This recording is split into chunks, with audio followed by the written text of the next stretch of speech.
మీ personal interviews మరియు వ్యాపార ప్రకటనల కొరకు ఈ నెంబర్ని సంప్రదించండి. హాయ్ హలో నమస్తే, వెల్కమ్ టు అవర్ ఛానల్. నేను మీ ప్రియాంకారావు. ఈరోజు మనతో పాటు మెడికల్ ఆంకాలజిస్ట్ ప్రవీణ్ అడుసుబిల్లి గారు ఉన్నారు. వారితో మాట్లాడదాం.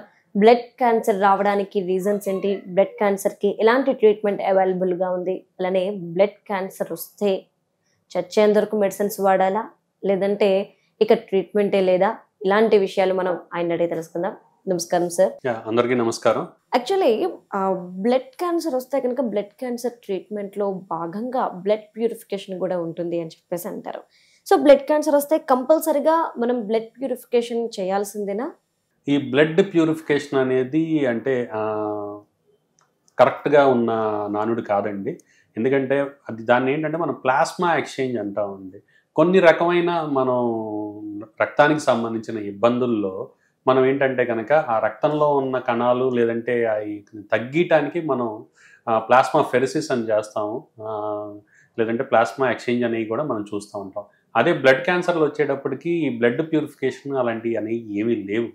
మనం ఏంటంటే మందుల ద్వారా, వివిధ రకాల మందుల ద్వారా మనం ఏంటంటే కీమోథెరపీ మందులు కానీ లేదంటే ట్యాబ్లెట్లు కానీ, ఈ రోజుల్లో వచ్చిన అత్యాధునిక ఇమ్యూనోథెరపీ కానీ లేదంటే యాంటీబాడీ డ్రగ్ కాంజుగేట్స్ కానీ, వీటి ద్వారా మనం మందులు ఇచ్చి దాన్ని నయం చేసుకుంటాం. కానీ ఇలా ప్యూరిఫికేషన్ అనేది అది వాస్తవం కాదు.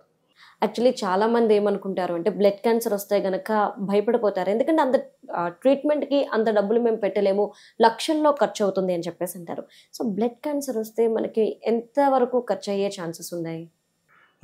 లేదండి, ఈ రోజుల్లో ఏంటంటే మనం చెప్పినట్టు బ్లడ్ క్యాన్సర్ అనేది ఒక జబ్బు కాదు. అది ఏ రకమైన బ్లడ్ క్యాన్సర్ అనేది చూసుకోవాలి ముందుగా. అది మొదట. కొన్ని రకాల బ్లడ్ క్యాన్సర్లకి ఇందాక నేను మీకు చెప్పినట్టు ఉదాహరణకి క్రానిక్ మైలాయిడ్ లుకీమియా అనే బ్లడ్ క్యాన్సర్ బారిన పడ్డారనుకోండి, దానికి చికిత్స కేవలం ట్యాబ్లెట్లు మట్టుకే. ఆ ట్యాబ్లెట్లు ఖరీదు కూడా మీకు నెలకు వచ్చేటప్పటికి కేవలం 100లోనే ఉంటుంది, ఒక నెల మొత్తం ట్రీట్మెంట్ కాస్ట్. అదే కొన్ని రకాల బ్లడ్ క్యాన్సర్లు అంటే క్రానిక్ లింఫాయిడ్ లుకీమియా అనుకోండి, అవి తొలి దశల్లో అయితే వాళ్ళకి ఏ చికిత్స కూడా అక్కర్లేదు. చిన్న చిన్న గడ్డలు ఉండి అవి పెరగకుండా ఉంటే కనుక ఏ చికిత్స కూడా అక్కర్లేదు కొంతమందిలో. కొంతమందికి మనం కీమోథెరపీ ఇవ్వాల్సిన అవసరం రావచ్చు. అవి కూడా మనకి అందుబాటులోనే ఉన్నాయి. కొన్ని రకాల కీమోథెరపీలు కూడా మనకి ఈ ప్రభుత్వం వారు అందించే ఫ్రీ స్కీమ్ వాటిలో కూడా ఉన్నాయి, కంగారు పడాల్సిన అవసరం లేదు. కొన్ని రకాల వైద్య చికిత్సలు అంటే ఎక్యూట్ లుకీమియాస్కి కానీ లేదంటే ట్రాన్స్ప్లాంట్ కానీ అవి కొద్దిగా ఖరీదైనగా ఉంటుంది. కాకపోతే అన్ని రకాల వైద్యం కానీ ఏది కూడా మనకి మన దేశంలో, అది ముఖ్యంగా మన హైదరాబాద్లో మన హాస్పిటల్లో కూడా అందుబాటులో ఉన్నాయి. చాలా వరకు వైద్య సదుపాయం కూడా మనకి ప్రభుత్వం వారు అందించే ఉచిత స్కీముల్లో కూడా అందుబాటులో ఉన్నాయి. కాబట్టి ఎవరు కంగారు పడాల్సిన అవసరం లేదు. వైద్యం ఏంటంటే మనకేదో అందని దూరం, చాలా లక్షలు అని అపోహ పడాల్సిన అవసరం లేదు.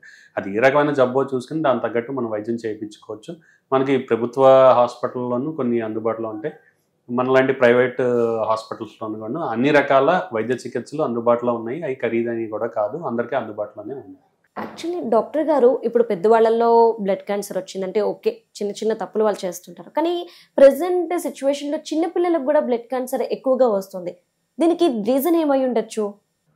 మీరు చెప్పింది కరెక్టే అండి. మనకేంటంటే ఎప్పుడైనా వాళ్ళకి ఏమైనా జబ్బు వచ్చిందంటే మనకి చాలా మంది అడుగుతూ ఉంటారు, అసలు ఎప్పుడు మంచి ఆహారం తీసుకుంటాము, ఇంట్లోనే ఫుడ్ తింటాము, బయట ఏమీ తినము, అసలు అలవాట్లు ఏమీ లేవు, ధూమపానం కానీ అసలు మద్యపానం కానీ అలవాట్లేదు, ఎందుకు వచ్చింది అనేది ఒకటి ఉంటుంది. మీరు అడిగినట్టు ఏంటంటే కనుక చిన్నపిల్లల్లో కూడా మనం బ్లడ్ క్యాన్సర్ అనేది చూస్తూ ఉంటాము.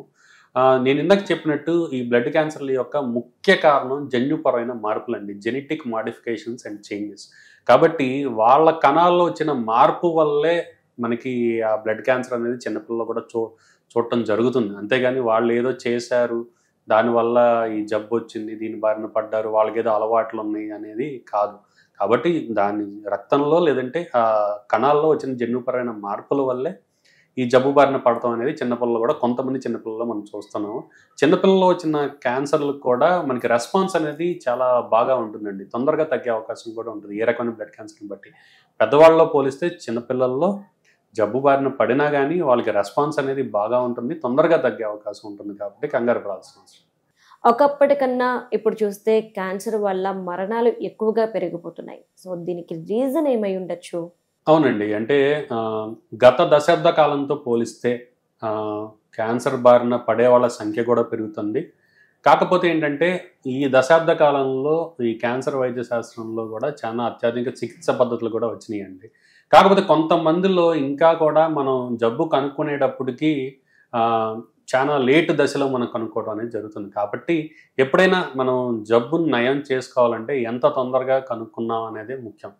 మీకు ఉదాహరణ తీసుకుంటే చిన్నపాటి జ్వరం వస్తే మనం వెంటనే చూపించుకోం, లేదంటే ఇక్కడ ఏదో చిన్న గడ్డ ఉందనుకోండి, అసలు ముందు నొప్పి లేకపోతే డాక్టర్ దగ్గరికి అనేవాళ్ళు ఎవరు వెళ్ళరండి. మనకి ఎంత ఇబ్బంది ఉన్నా కానీ చాలా మంది ఆడవాళ్ళు చూస్తుంటారు, రొమ్మలో చిన్న గడ్డ ఉంటుంది, నొప్పి లేదనుకోండి అసలు వెళ్ళి చూపించుకోరు. ఏదో బిడియానికో ఇన్ఫెక్షన్స్కో దేనికో దానికి, లేదంటే చిన్నపాటి దగ్గుకు కానీ వెళ్ళి చూపించుకోరు. మనం ఈ కార్యక్రమం ద్వారా కానీ మనం తెలుసుకోవాలంటే ఏ పాటి చిన్నపాటి మనకి ఇబ్బంది ఉన్నా మీ సమీపంలో ఉన్న డాక్టర్కి, అంటే కనిపించిన ప్రతిదీ క్యాన్సర్ కాదు, మొదట ముందు అది గుర్తుంచుకోండి. కాకపోతే చిన్నపాటి ఇబ్బంది ఉన్నా మనం వెంటనే వైద్య సహాయం మనం తీసుకుని అది ఏంటి అనేది మనం రూల్ అవుట్ చేసుకోవాల్సిన అవసరం అయితే తప్పనిసరిగా ఉంది. 40 సంవత్సరాలు పైబడిన ప్రతి వ్యక్తి వాళ్ళు ఏ పని చేస్తున్నా వాళ్ళకి ఎంత ఆరోగ్యంగా ఉన్నా, ఎందుకంటే చాలా సమయాల్లో మనం చూస్తూ ఉంటాం తిరిగే మనిషి, అంతా బాగున్న మనిషి పక్షవాతం బారిన పడటం కానీ, లేదంటే గుండెపోటు వచ్చి ఆరోగ్యం ఇబ్బంది అవటం కానీ చూస్తూ ఉంటాం. చాలా మంది చెప్తూ ఉంటారు చాలా ఆరోగ్యంగా ఉంటారండి, జిమ్కి కూడా వెళ్తూ ఉంటారు, అన్నీ చేస్తూ ఉంటారు, ఒక 5 కిలోమీటర్లు పరిగెడతా ఉంటారు, ఉన్నట్టుండి గుండెపోటు వచ్చింది. అదే చెప్తున్నాను, మీకు బయటకు కనిపించవు. సో ఆరోగ్యంగా ఉండటం వేరు, ఇది వేరు. కాబట్టి 40 సంవత్సరాలు పైబడిన ప్రతి వ్యక్తి తప్పనిసరిగా హెల్త్ చెక్ అనేది యాన్యువల్గా చేయించుకోవాలి. అతి ముఖ్యంగా క్యాన్సర్ దానికి వచ్చినట్లయితే కనుక 40 సంవత్సరాలు పైబడిన అందరి ఆడవాళ్ళు వాళ్ళలో ఎక్కువగా కనిపించేది బ్రెస్ట్ క్యాన్సర్ అండ్ గర్భాశయపు ముఖద్వార క్యాన్సర్, సర్వైకల్ క్యాన్సర్. కాబట్టి తప్పనిసరిగా మ్యామోగ్రామును మరియు ప్యాప్స్మియర్ అండ్ హెచ్పివి టెస్టింగ్ చేయించుకోవాలి. మగవాళ్ళలో కూడా మనకి ఏంటంటే 60 సంవత్సరాలు పైబడిన వాళ్ళలో ప్రాస్టేట్ గ్రంథి యొక్క స్క్రీనింగ్ అనేది, కొంతమందిలో ఏంటంటే వాళ్ళ రిస్క్ను బట్టి కొలనోస్కోపీ, పెద్ద పేగు క్యాన్సర్ యొక్క స్క్రీనింగ్ కూడా మనం చేయించుకోవాల్సిన అవసరం అనేది ఉంది. ఇలాంటి స్క్రీనింగ్ పద్ధతులు మనం చేయించుకొని యాన్యువల్ హెల్త్ చెక్స్ చేయించుకున్నట్లయితే కేవలం మన ఆరోగ్యమే కాదు, మన కుటుంబ సభ్యుల ఆరోగ్యం కూడా మనం కాపాడుకోగలుగుతాము, ఆనందంగా జీవించగలుగుతాం. యాక్చువల్లీ డాక్టర్ గారు, ఇప్పుడు గర్భవతిగా ఉన్నప్పుడు ఆ మహిళకి బ్లడ్ క్యాన్సర్ వస్తే బిడ్డకు కూడా వచ్చే ఛాన్సెస్ ఉన్నాయా? తల్లికి కనుక బ్లడ్ క్యాన్సర్ వస్తే బిడ్డకు కూడా అవకాశం ఉందా అనే దానికంటే కూడా తల్లికి బ్లడ్ క్యాన్సర్ ఉన్నప్పుడు ముందు వైద్యం ఎంత త్వరగా మనం మొదలెట్టుకుంటాం అనేది ముఖ్యం, అది గురించి ఆలోచించాలి. సో ఆ తల్లికి బ్లడ్ క్యాన్సర్ వచ్చినప్పుడు ఏంటంటే కనుక తల్లికి ఏ రకమైన బ్లడ్ క్యాన్సర్ వచ్చింది, దాని తర్వాత అది ఎంత తీవ్రంగా ఉంది, తల్లి యొక్క గర్భం మనకి ఎన్నో నెలలో ఉన్నది అనేది మనం చూసుకోవాలి. తల్లికి బ్లడ్ క్యాన్సర్ వస్తే బిడ్డకు కూడా తప్పనిసరిగా వస్తుందని చెప్పి అలాంటి రూల్ ఏమీ లేదండి, అలా వచ్చే అవకాశం కూడా తక్కువ.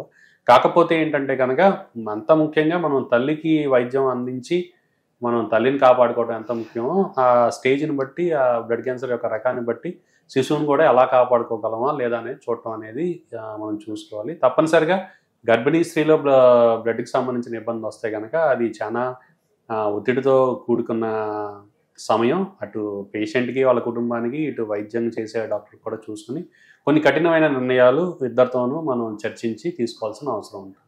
యాక్చువల్లీ డాక్టర్ గారు, బ్లడ్ క్యాన్సర్ వచ్చి ఆల్రెడీ ట్రీట్మెంట్ తీసుకుంటున్న టైంలో తన లైఫ్ పార్ట్నర్తో ఫిజికల్గా మూవ్ ఆన్ అవ్వచ్చా? అంటే ఫిజికల్గా కలవడం మంచిదంటారా కాదంటారా?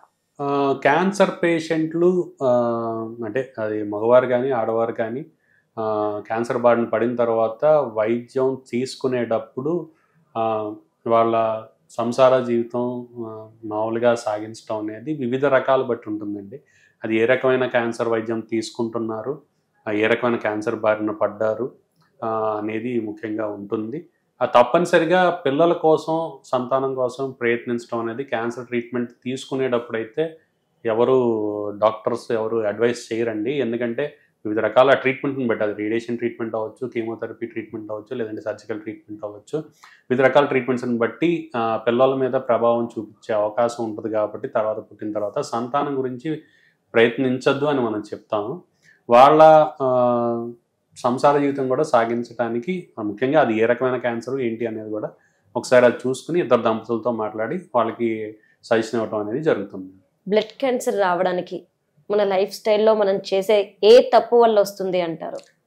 బ్లడ్ క్యాన్సర్ నేను ఇందాక చెప్పినట్టు ఏంటంటే ముఖ్యంగా జన్యుపరమైన కారణాలు మరియు ఈ హానికరమైన మనకి రేడియేషన్ ఎక్స్పోజర్ కిరణాల వల్లే మనకి బ్లడ్ క్యాన్సర్ యొక్క ముఖ్యమైన కారణం ఉంటుంది.